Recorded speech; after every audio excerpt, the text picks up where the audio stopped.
Hola, soy Gisela Chávez, soy psicoterapeuta especialista en temas de ansiedad.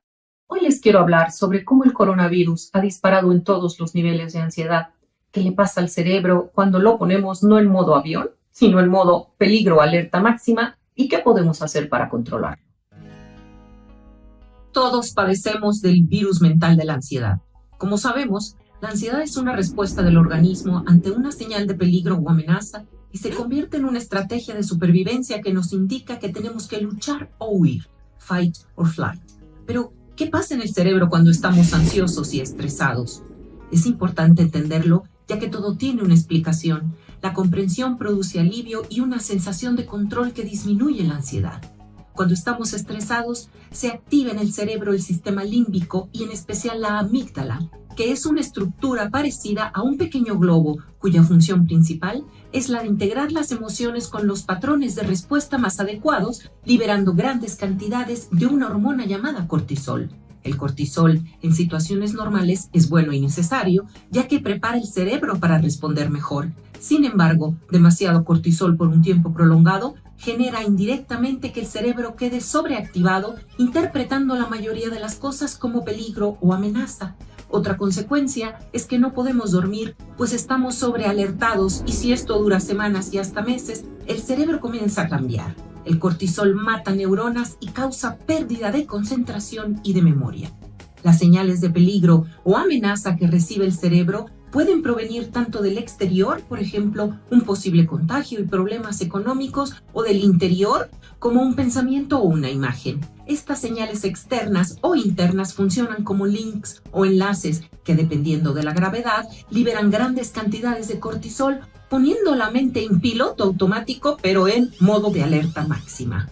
Estos links internos que activan la ansiedad son principalmente nuestros pensamientos. Lo que pensamos envía señales de alarma al cerebro, liberando grandes cantidades de cortisol, así que el cerebro procesa de la misma manera los pensamientos, las fantasías y la imaginación como si estuvieran sucediendo en realidad. El cerebro entonces no distingue entre un peligro real y uno imaginario derivado de la mente. De aquí la importancia de ser conscientes de lo que nos dicen nuestros pensamientos, sobre todo cuando estos son obsesivos, recurrentes y catastróficos. Este tipo de pensamientos hace que los centros cerebrales que tratan de predecir resultados negativos se activen y el cerebro empieza a fantasear con posibles escenarios catastróficos, por lo general respecto al futuro. Dicho de otra manera, el miedo no es creado por la situación, sino por la actividad de la mente. Y no se trata de vivir en un mundo de fantasía y negar la realidad de lo que está sucediendo, sino de recuperar el dominio de nuestra mente, siendo conscientes de nuestra voz interior. La voz interior, en tiempos de coronavirus, nos lleva a pensamientos que empiezan con ¿y si enfermo? ¿Y si me quedo sin trabajo? ¿Y si muero? ¿Y si enferman mis padres? ¿Y si estoy perdiendo el tiempo? ¿Y si no inventan la vacuna? ¿Y si no podemos volver a la normalidad? ¿Y si es el fin del mundo?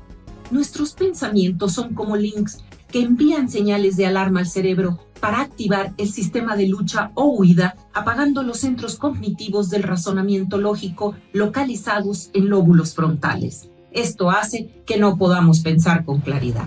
El estado de tensión y preocupación constante genera también síntomas físicos como dolor de estómago y migrañas, se intensifican los problemas de salud que ya teníamos, así como la depresión y los trastornos de ansiedad, entre otros. Todo esto afecta el sistema de defensas y lo paradójico es que debilita nuestro sistema inmune, predisponiéndonos a enfermedades infecciosas como la del coronavirus. La mente es tan poderosa que crea los escenarios en donde empezamos a sentirnos en realidad enfermos. En tiempos de coronavirus todos nos hemos vuelto hipocondriacos. Lo anterior no significa que no podemos enfermarnos. Si esto sucede, necesitaremos de todos nuestros recursos físicos, mentales y emocionales para hacer frente a lo que venga. Se trata de no cooperar inconscientemente con la enfermedad, generando un patrón de pensamiento que fortalece el virus mental de la ansiedad. Quiero decir que todos podemos cambiar nuestros patrones de pensamiento en beneficio de nuestra salud mental gracias a la neuroplasticidad, que es la capacidad del cerebro para adaptarse incluso a las circunstancias más adversas, creando nuevas conexiones neuronales. Todo esto a pesar de lo que sucede en el exterior. Entonces, ¿qué podemos hacer? A continuación, les doy 5 sugerencias que sí funcionan basadas en investigaciones psicológicas y neurocientíficas. Primero, es necesario ser conscientes de lo que nos dice nuestra voz interior para ser capaces de contarnos otra historia. Cuando cambiamos la narrativa personal, recuperamos cierto sentido de control sobre nuestros estados de ánimo y dejamos de estar a merced de los sucesos externos y del fatalismo de nuestra mente. Una manera de hacerlo es ser conscientes de lo que sí tenemos de manera realista en el momento presente. Así rompemos el ciclo de negatividad y angustia. En vez de "¿y si enfermo?", pensar "hoy estoy sano y me estoy cuidando". En vez de "¿y si me quedo sin trabajo?", pensar "hoy sí puedo cubrir mis necesidades". De esta manera, cultivamos las funciones de la corteza prefrontal, que es la parte del cerebro que permite procesos mentales más complejos y promueve habilidades como el pensamiento abstracto, la autoconciencia y la toma de decisiones de acuerdo a objetivos personales.